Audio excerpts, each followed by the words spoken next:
বিশেষ করে জটিল রোগের ক্ষেত্রে সুনির্দিষ্ট লক্ষণগুলি চিহ্নিত করতে চিকিৎসাবিদ্যায় হাইটেক প্রযুক্তির ব্যবহার বেড়ে চলেছে। যেমন ম্যাগনেটিক রেজোন্যান্স ইমেজিং পদ্ধতির মাধ্যমে শরীরের অভ্যন্তরের অঙ্গ প্রত্যঙ্গের বিস্তারিত চিত্র ফুটিয়ে তোলা হচ্ছে। আজকাল সেই সব ছবি বিশ্লেষণ করার জন্য রেডিওলজিস্টের হাতে খুব কম সময় থাকে। প্রত্যেক রোগীর জন্য বড়জোর 10 মিনিট, অথচ তাঁকে 200 থেকে 400 ছবি দেখতে হয়। অর্থাৎ নিছক অভিজ্ঞতার ভিত্তিতে তিনি ছবিগুলোর উপর চোখ বোলাতে পারেন। অন্যদিকে আমাদের সফটওয়্যার প্রতিটি ছবির প্রতিটি পিক্সেল বিশ্লেষণ করে এবং মস্তিষ্কের নির্দিষ্ট কাঠামোর অবস্থা তুলে ধরে। এই সফটওয়্যারের নেপথ্যে মেশিন লার্নিং প্রযুক্তি কাজ করে। এক অ্যালগোরিদম বিশাল পরিমাণ তথ্যের মেলবন্ধন ঘটায়। সেই কৃত্রিম বুদ্ধিমত্তার ভিত্তিতে এক কম্পিউটার মস্তিষ্কের মাল্টিপল স্ক্লেরোসিস অথবা ডিমেনশিয়া শনাক্ত করতে পারে। যত বেশি ও বিস্তারিত তথ্য পাওয়া যাবে, ফলাফলও তত নিখুঁত হবে। বার্লিনের এক তথ্য প্রযুক্তি কোম্পানি এমন এআই প্রোগ্রাম করেছে যা এমনকি কোনো ডাক্তারের তুলনায়ও বেশি দক্ষ। প্রক্রিয়ার প্রত্যেকটি অংশ আমরা আরও বেশি করে স্বয়ংক্রিয় করে তুলছি। আরও বেশি সফটওয়্যার সুনির্দিষ্ট প্রশ্নের উত্তর খুঁজতে তথ্য বিশ্লেষণ করছে। সবশেষে রেডিওলজিস্ট শুধু সফটওয়্যারের নির্দিষ্ট কিছু তথ্য পরীক্ষা করবেন, বাকি কাজ সফটওয়্যার করে দেবে।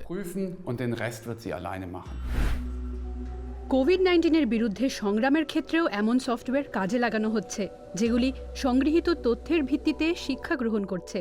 যেমন বড় আকারে করোনা পরীক্ষার সময় এই প্রযুক্তি কাজে লাগানো হচ্ছে।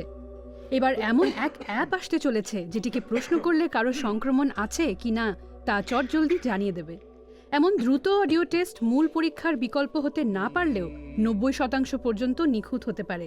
বর্তমানে যত বেশি সম্ভব মানুষের কণ্ঠ ধারণ করে সেই সফটওয়্যার অনুশীলনের কাজ চলছে।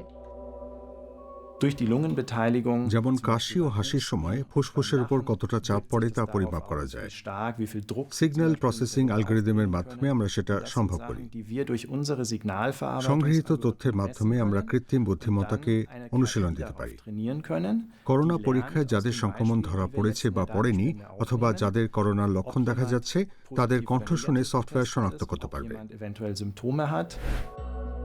কৃত্রিম পদ্ধতিতে ফুসফুসের রোগীর শ্বাস প্রশ্বাস চালানোর বড় ঝুঁকি থাকে, কারণ সেক্ষেত্রে ফুসফুসের মারাত্মক ক্ষতি হতে পারে। এমন প্রচেষ্টার কারণে মৃত্যুর হার যথেষ্ট বেশি। মিউনিখের এক সফটওয়্যার কোম্পানি তাই এমন এক আর্টিফিশিয়াল ইন্টেলিজেন্স সৃষ্টি করেছে যার মাধ্যমে এমন রোগীর বাঁচার সম্ভাবনা বেড়ে যেতে পারে। বিশেষ সফটওয়্যারের মাধ্যমে ফুসফুসের ডিজিটাল মডেল তৈরি করে তাতে বাতাসের প্রবেশের হার নকল করা যায়। এভাবে সহনীয় চাপ নির্ণয় করে ভেন্টিলেটরের মাত্রা স্থির করা যায়। এখনো পর্যন্ত ডাক্তার ফুসফুসের ভেতরে উঁকি মারতে পারেন না। তিনি শুধু দেখতে পান ভেন্টিলেটর উইন্ডপাইপের উপর কতটা চাপ সৃষ্টি করছে। আমাদের প্রযুক্তির সাহায্যে তিনি প্রথমবার ফুসফুসের মধ্যে উঁকি মেরে দেখতে পারবেন বাতাস প্রবেশ করে ঠিক কোথায় চাপ সৃষ্টি করছে। শুধু তাই নয়, ডিজিটাল টুলের মাধ্যমে তিনি রোগীর কোনো ক্ষতি না করে চিকিৎসার আগেই তার ফুসফুসের উপর ভার্চুয়াল পদ্ধতিতে নানা রকম পরীক্ষা করতে পারেন।